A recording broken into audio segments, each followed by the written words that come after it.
예, 박인규의 노잉 어스 세 번째 시간입니다. 지난번에는 전쟁 국가 미국이라는 주제로 말씀을 드렸는데요.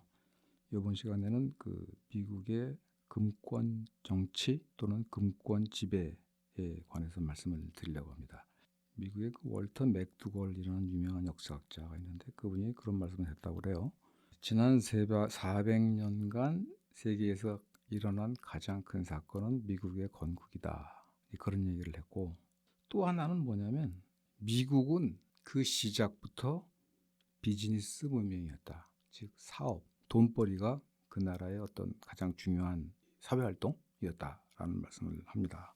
그러니까 이게 그 말하자면 거대한 북아메리카 대륙을 주로 영국계, 유럽계 미주민들이라서 차지하면서 점점 경제로 커진 거 아니에요? 그러면서 가장 중요한 게 이제 이 풍요의 추구, 이게 제일 중요했다고 그럽니다.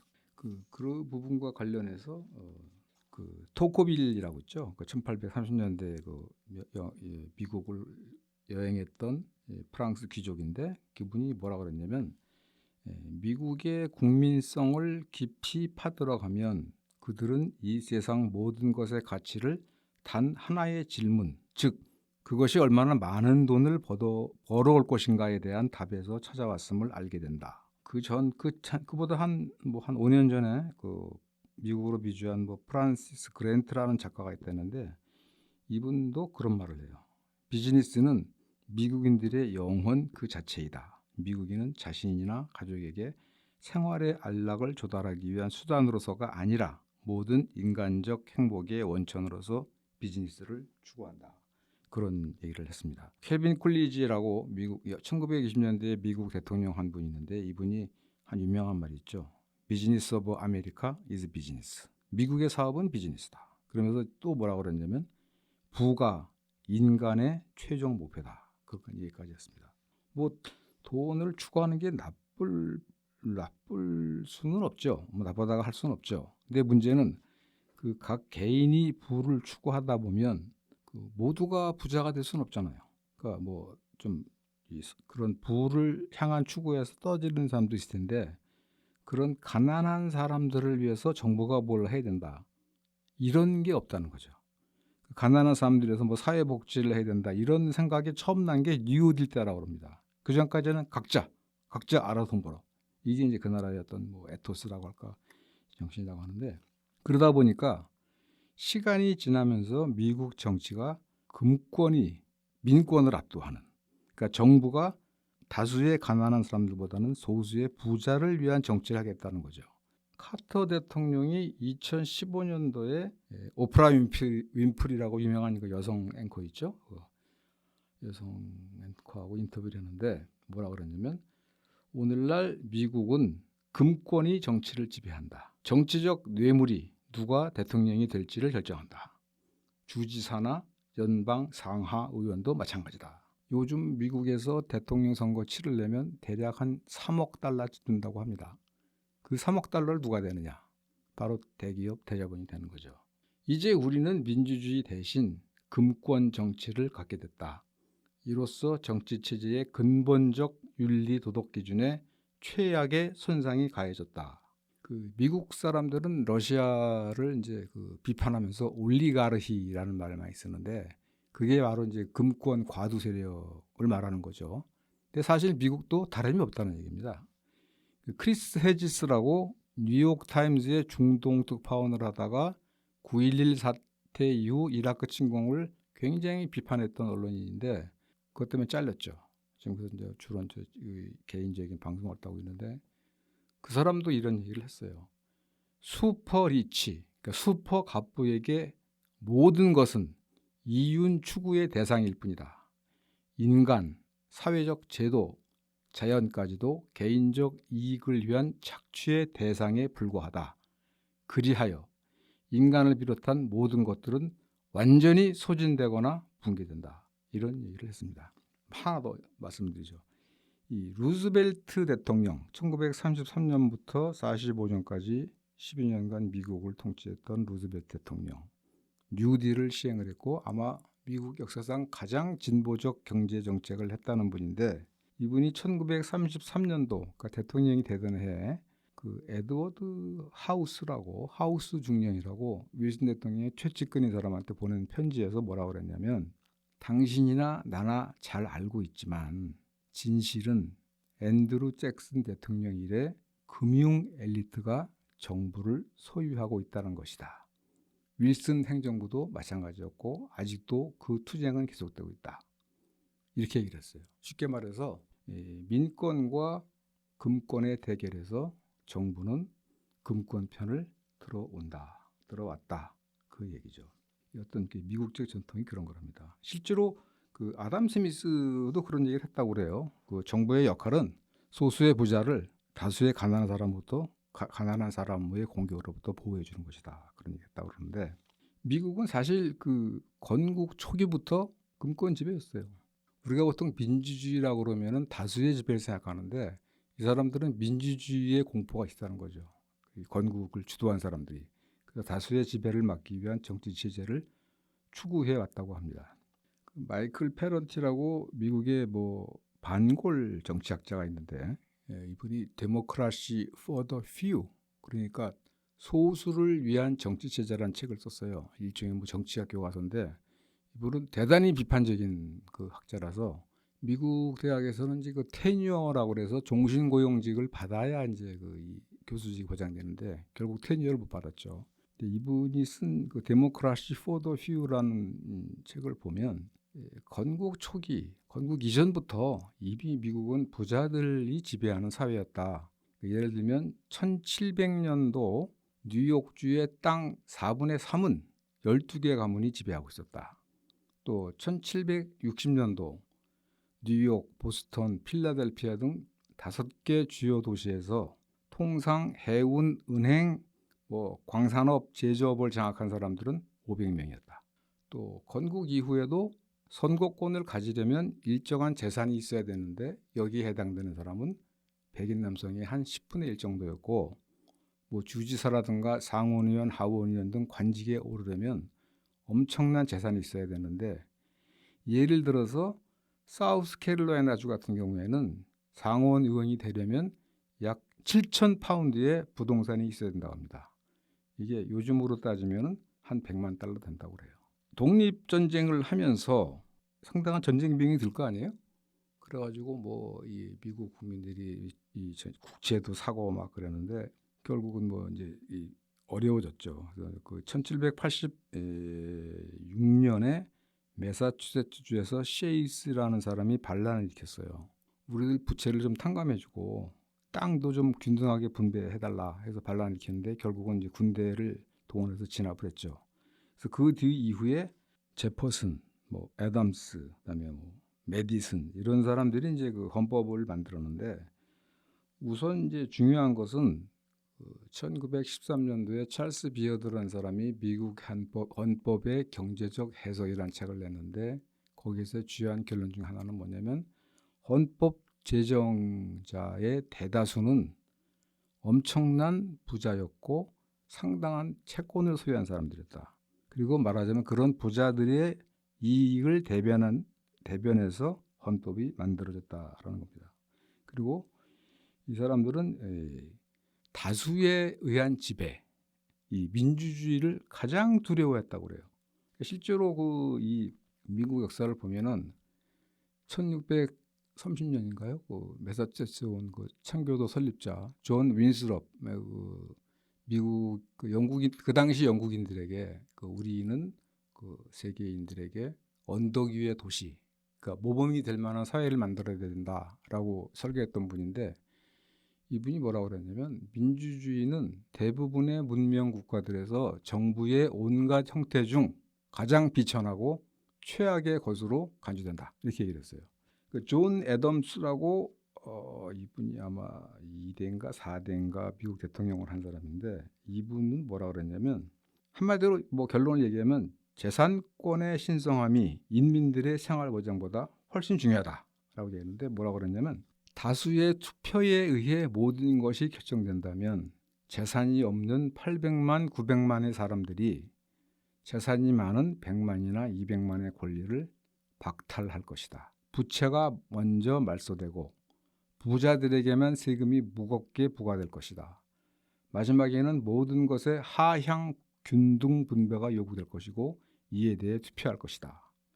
이러한 사상이 받아들여지는 순간 재산은 신의 법칙만큼 신성시되지 않을 것이다. 이를 보호할 법의 강제력도 공적 정의도 없고 아나키와 폭정이 시작될 것이다. 그러니까 이분의 말을 보면은 재산은 신의 법칙만큼 신성시되어야 되는 거예요. 가난한 사람들의 생활보다는 부자들의 재산권 보호가 훨씬 중요하다. 그런 얘기인 거죠.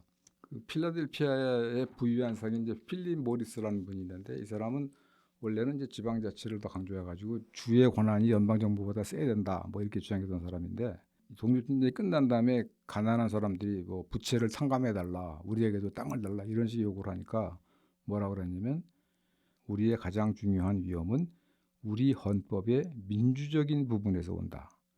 민중에 의해 움직이는 정부의 권력들은 다른 모든 것을 삼켜버릴 것이다. 이런 얘기를 했다고 합니다. 촘스키도 그런 얘기를 하지만 미국은 이제 대의제죠. 대의제 정치를 추구하면서 견제와 균형에 의해서 이 말하는 민주주의를 보장한다 이렇게 얘기하는데 다만 대중들에 의한 직접 민주주의만은 대단히 불온시한다고 그래요. 그러니까 미국 역사상 대중들의 정치 참여가 가장 활발했던 때가 1950년대, 60년대예요. 민권운동, 흑인 민권운동, 베트남 반전운동 이런 것이 나니까 미국의 부자들, 말하자면 지배계층 이 사람들이 엄청 긴장을 해가지고 이렇게 가면은 무정부 상태가 된다. 이것도 놔두면 안 된다 하면서 엄청나게 많은 부자들이 돈을 내가지고 헤리티지 재단이니 여러 가지 일을 만들어서 사실은 이 1980년대에 신자유주의 운동이 시작된 게 그때부터 시작된 겁니다. 그러니까 하여튼 미국은 이 말하자면 건국될 때부터 부자들이 주도한 나라이고 부자들에 의한 국내외 정책을 추진한 나라다. 이거를 우선 아시는 게 제일 중요하다고 생각이 되고요. 그 다음에 이제 말씀드릴 거는 미국은 미국 비즈니스 오브 아메리카 이즈 비즈니스, 부가 인간의 최종 목표다. 이런 것들이 부자뿐만 아니라 일반인들에게도 다 공유되고 있다는 거예요. 합의되고 있다는 거예요. 이 존 스타인백이라는 소설가가 유명한 말을 했는데 미국의 가난한 사람들은 자신을 일시적으로 곤경에 처한 백만장자라고 생각한다. 그러니까 내가 지금 가난하지만 나도 언젠가 한탕해서 돈 벌 수 있어. 이런 얘기를 한다는 거예요. 그러니까 그거는 미국이라는 나라가 워낙 넓은 땅에서 이 사업을 하다 보니까 적어도 19세기 말까지는 자기가 하기에 따라서 엄청나게 큰 돈을 벌 수 있는 기회가 있다는 거죠. 그러니까 따라서 미국에서는 사회주의나 노동조합이 클 수 있는 가능성이 거의 없다는 겁니다. 모리스 버만이라고 미국 사회학자인데 미국이 너무 배금주의, 물질주의 같은 것에 실망해서 멕시코로 이주한 사람이에요. 그래서 미국은 왜 실패했는가 이런 책도 썼는데 그 사람이 뭐라고 그러냐면 미국에서 극단적 개인주의는 일탈이 아니다. 협동정신이야말로 일탈적인 것이다. 미국의 빈곤층은 단 한 번도 근본적으로 다른 유형의 사회를 원한 적이 없었다. 그들은 파이의 더 큰 조각을 원할 뿐이었다. 그러니까 미국이란 나라 자체는 모두가 나도 언젠가는 백만장자가 될 수 있을 거야 라고 하면서 무슨 수를 써서라도 돈을 벌다. 이게 어떤 국민 정서랄까요? 국민적 합의로 정착이 된 나라입니다. 그 부분을 좀 아시는 게 중요하다고 생각이 되고요. 미국에서 말하는 자유, 미국 사람들이 자유를 말하기를 굉장히 좋아하는데 그 자유의 핵심은 뭐냐면 개인이 돈을 벌 수 있는 자입니다. 개인이 돈을 벌 수 있는 자유가 제일 중요한 겁니다. 그러니까 너도 열심히 해서 돈을 벌어. 그래서 이 모리스 버만에 따르면 미국은 이제 허슬러의 나라라고 그러는데 허슬러라는 게 약간 사기꾼이라고 말할 수는 없고 하여튼 온갖 수단을 써서 돈을 버는 그런 사람들을 이제 말하는데 이 개인의 돈 벌 자리가 중요하다는 게 어떻게 나타나냐면 이 시민들의 공공복지를 위한 공공사업도 전부 개인들이 추진하게 됩니다. 가장 대표적인 예가 미국에서 자동차가 막 대중화되기 시작하고 하실 때 1930년대에서 50년대 사이에 GM 자동차 회사죠. 스탠다드 오일 석유 회사죠. 파이어스톤 타이어 회사입니다. 이 회사들이 뉴욕, LA, 샌프란시스코 이런 미국의 주요 도시 45개 도시에서 익명을 가장해서 전차나 통근열차 같은 대중교통 시설을 다 샀어요. 그리고 폐기했습니다. 없애버렸어요. 왜? 자동차 판매를 위해서. 대중교통이 없어지면 결국 자동차 사야 될 거 아니에요. 그리고 자동차 도로 건설은 누가 했느냐? 국가가 했죠. 이런 게 이제 미국입니다. 또 다른 예를 들어보면 뉴딜 당시에 이 케인즈주의에 의해서 이 정부가 공공사업을 많이 했잖아요. 그 당시에 TVA라고 해서 테네시강 유역개발공사가 아주 모범적인 공공사업으로 칭찬을 받았습니다. 그 다른 지역의 절반 요금으로 2배의 전력을 썼을 뿐만 아니라 어떤 그 공동체 주택 같은 걸 건설해가지고 어떤 새로운 협동 정신이 충만한 공동체를 만들려고 그랬는데 요 한 건 이외에는 추가적인 이런 공공 인프라 사업이 진행이 안 됐습니다. 왜? 돈 많은 사람들이 반대했기 때문에. 돈 많은 사람들이 자기가 해야 되기 때문에. 그 뉴딜 시대에도 공공주택을 만들려는 노력이 굉장히 있었는데 이것 역시 부동산 업자들의 반대 때문에 잘 안 됐다는 겁니다. 사실은 여러분들 다 아시는 거 있죠. 건강보험. 1993년도에 클린턴 대통령이 되면서 그 사람이 가장 하고 싶어 했던 게 뭐냐면은 건강보험을 전 국민 건강보험을 시행하는 거였어요. 결국 실패했죠. 오바마 대통령도 정부가 보장하는 아주 작은 규모의 건강보험을 하는데 그쳤고 원래는 트루만 대통령 때부터 전 국민 건강보험을 시도를 했어요. 에드워드 케네디 상원의원도 냉전이 끝난 다음에 평화분담금, 전쟁 군사 비용이 줄어드니까 그 돈으로 전 국민 건강보험을 해야겠다 했는데 그것도 실패했어요. 왜? 건강보험을 통해서 의사, 병원, 제약회사 이런 회사들이 엄청나게 돈을 벌거든요. 미국의 GDP 중 7분의 1, 16%인가가 이 건강보험 비용으로 나간다고 그래요. 그러니까 미국에서는 인명이든 공공의 복지든 이게 모든 것이 돈벌이의 대상이 되는 겁니다. 그리고 그것에 대해서 누구도 이의를 제기하지를 않아요. 이게 이제 미국이라는 나라의 이제 특징인 거고 더 중요한 거는 이제 바로 그런 금권을 가진 사람들이 정치를 좌우한다는 거죠. 아까 카타가 말한 것처럼 3억 달러나 되는 누가 돈을 정권 자금을 누가 되겠습니까? 그거는 결국은 대기업이 되는 거죠. 미국의 한 정치학자가 연구한 바에 따르면 미국 기업의 연간 로비 금액이 26억 달러랍니다. 반면에 노동조합이나 시민운동단체가 쓰는 로비 금액에 이게 34배래요. 그러니까 미국에서는 다수의 요구가 정치에 반영되기가 무지하게 어려운 겁니다. 누리엘 루빈이라고 닥터 둠이라는 뉴욕대 교수가 있죠. 이분도 미국은 이제 플루토크라시다. 부자들이 통치하는 나라다. 그러면서 뭐라 그러냐면 아니 진정한 민주주의라면 1인 1표가 작동돼야 한다. 쉽게 말하면 많은 사람들이 지지하는 정책이 채택되어야 한다. 그러나 기업들이 막대한 로비를 통해 원하는 입법을 밀어붙일 수 있는 현 상황을 바라보면 이제 미국은 또는 미국 정치는 합법화된 뇌물 시스템이라고 결론 내릴 수밖에 없다. 돈 많은 자의 정치적 영향력이 가난한 자의 그것을 압도한다. 이제 우리는 진정한 민주주의가 아니다. 플루토크라시다. 이렇게 얘기했습니다. 이게 2015년도 블룸버그 인터뷰인데 이런 연구들이 많아요. 2014년도에는 BBC가 프린스턴대 연구를 인용해서 보도했는데 이제 미국은 민주주의가 아니다. 올리가르히다. 금권 과도 정치다. 이렇게 얘기를 하고 있습니다. 그러니까 미국이라는 나라가 개혁이 되려면 그러니까 전쟁을 멈추고 미국 내부는 물론 전 세계의 복지와 번영과 평화를 위하려면 정치가 개혁이 돼야 되는데 정치가 금권에 포획이 돼서 개혁되기가 무지하게 어려워졌다는 얘기죠. 그러면 처음부터 과연 그랬겠냐? 그거는 물론 아닙니다. 미국에서도 금권에 대항한 운동들이 분명히 있었습니다. 처음에 식민지 정착민들이 오고 뭐 건국을 하고 적어도 19세기 말까지는 그래도 부의 분포가 상대적으로는 골았어요. 왜냐하면 그때는 빈 땅이 많았으니까.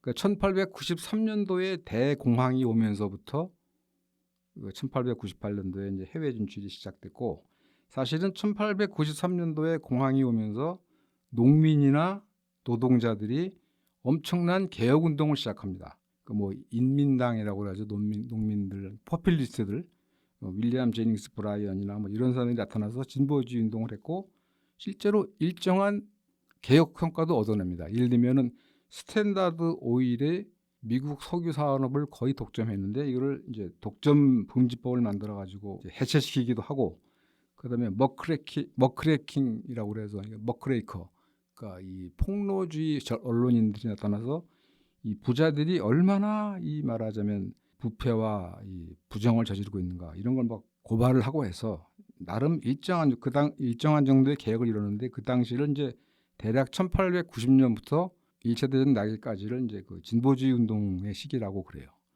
그 일정한 정도의 이제 개혁이 있었죠. 그러나 물론 이제 기본적으로 부자들의 그 지배를 바꾼 것은 아니었고, 대공황이 일어난 다음에 1933년부터 45년까지는 이유들이 있었죠.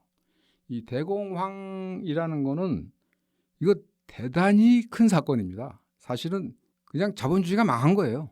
그래서 독일의 나치, 일본의 군국주의, 소련의 공산주의 계획경제, 이런 것들이 각광을 받았고, 실제로 미국에서도 레드 서티즈라고 그래가지고 붉은 30년대, 미국이 전체 붉어졌다. 그래서 그 당시에 뭐 사회주의, 뭐 공산주의 이런 운동들이 대단히 활발했습니다. 그리고 물론 사법부의 반대 때문에 다는 못했지만 사회복지 제도라든가, 그다음에 CIO라고 해서 산업별 노동조합이라든가 해서 상당히, 그리고 또 이 금융에 대한 글래스 스티글법이라고 그래가지고 그게 클린턴 대통령이 1999년도에 폐지시켰는데 1933년도에 상업은행과 투자은행을 분리했어요.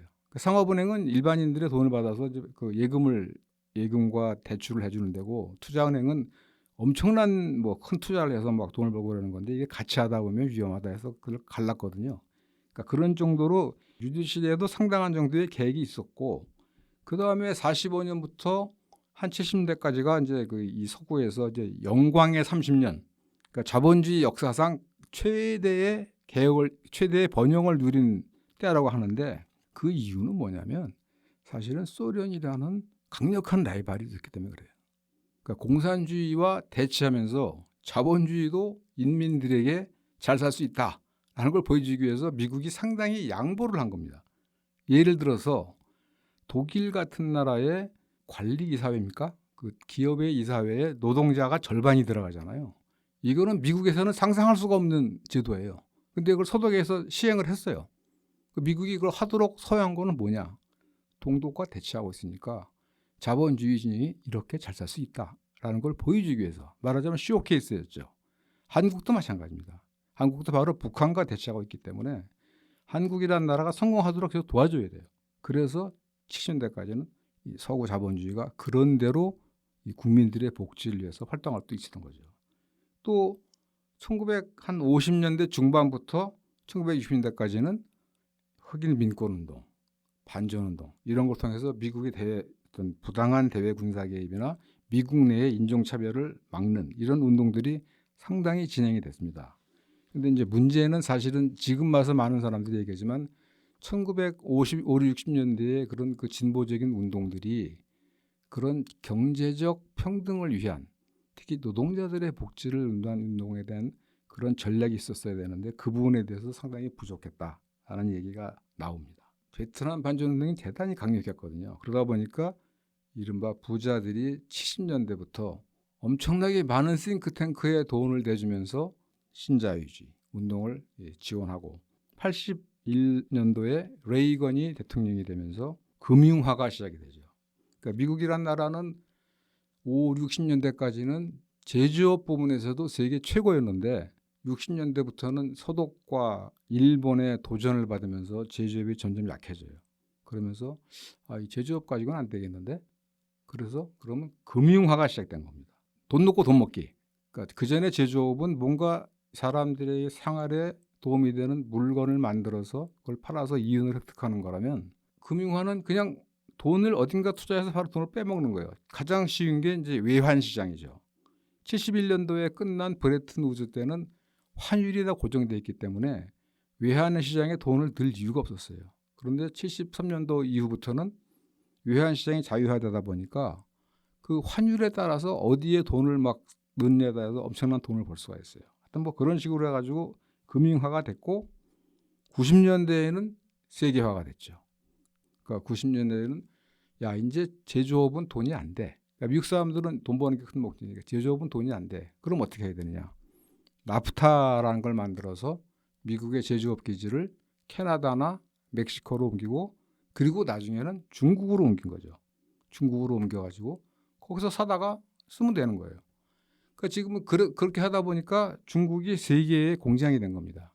미국인들이 지금 사용하고 있는 생활 필수품의 거의 절반 이상이 중국에서 온다고 그러죠. 그래서 어떤 기자가 중국 제품 없이는 살 수 없나 해서 한번 말하자면 실험을 해봤는데 살 수가 없다는 결론이 나왔대요. 그러니까 이 월마트가 이제 엄청나게 사들여 오는데, 그러니까 그렇게 그런 세계화를 하다 보니까 웬만한 제조업은 다 그냥 중국에 넘겨줘.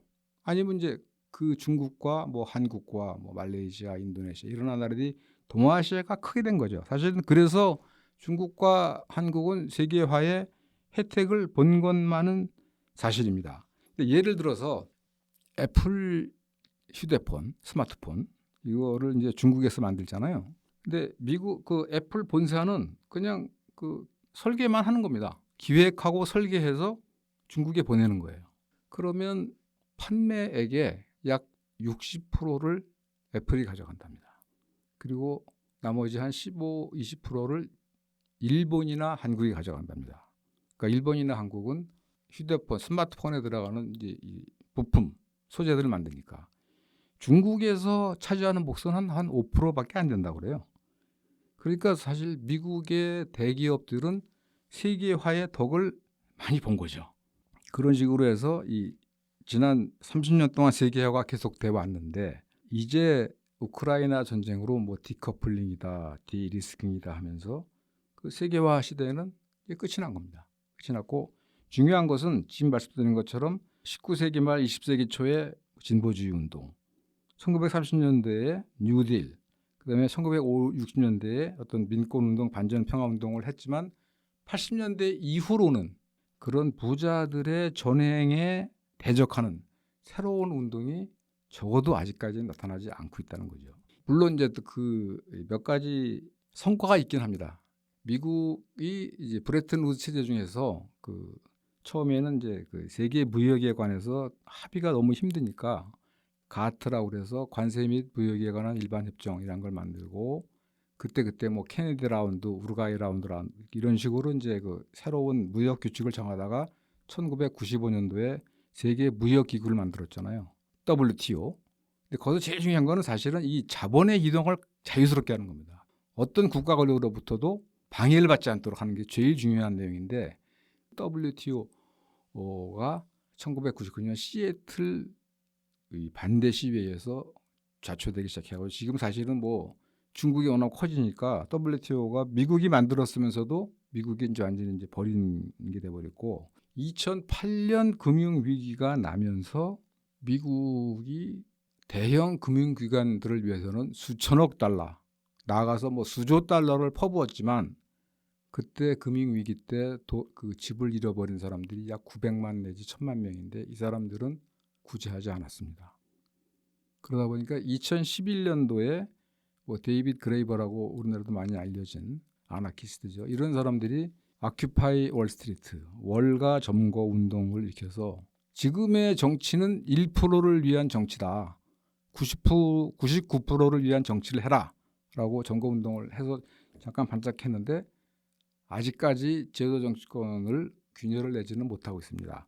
다만 아마 2016년도라고 기억하는데 미국 하버드 대학에서 조사한 바에 따르면 미국의 18세에서 29세까지 젊은이들의 한 50% 이상이 사회주의를 선호한다고 그러는데요. 너무 힘드니까. 지금 뭐 어느 나라나 그렇지만 젊은 사람들이 다 힘들거든요. 그러니까 이런 젊은이들의 어떤 사회주의 운동이 기존 미국 정치를 흔들 수 있을 것인가? 아마 쉽지 않을 겁니다. 그러나 뭐 두고 봐야 되겠죠. 그러니까 지금 오늘 제가 말씀드린 것은 미국이라는 나라가 처음부터 부를 추구하기 위해서 만들어진 나라고, 부자들이 지배해온 나라고, 일반 시민들이 평등과 자신들의 복지를 위해서 몇 차례 운동을 해왔지만 80년대 이후로는 완전히 포획당한 것이고 개선의 전망이 보이지 않는다. 촘스키 교수가 랜드 연구소의 연구 결과라고 말하면서 전하는 말에 따르면 1980년에서 40년 동안, 그러니까 2020년까지 하위 90%에서 상위 1%로 이전된 부가 약 50조 달러라고 합니다. 그러니까 지금은 뭐 미국은 뭐 상위 1% 또는 뭐 0.1%, 약 30만 명이 되는데 요 30만 명이 미국 정치를 움직이고 있다고 합니다. 더 줄이면은 뭐 빌리언이에요. 그러니까 억만장자가 뭐 540명인가 있다고 그러는데 이 사람들이 미국 정치를 움직이고 있다. 그리고 그 사람들은 결국은 자신들의 이윤 추구가 가장 중요한 목표이기 때문에 미국 내에 뭐 1억 명 가깝다는 빈민들이나 전 세계의 가난한 나라들에서 뭘 할 생각이 별로 없는 것이죠. 그것이 문제라고 생각합니다. 오늘 얘기는 여기까지 하기로 하고요. 다음번 시간에는 그토록 전쟁을 하고 이 금권 정치를 통해서 불평등이 심화되는데도 왜 미국은 바뀌지 않는 걸까? 그 원인으로서 미국 예외주의라는 것이 무엇인지 그거에 대해서 얘기해 보도록 하겠습니다. 이만 그치겠습니다. 고맙습니다.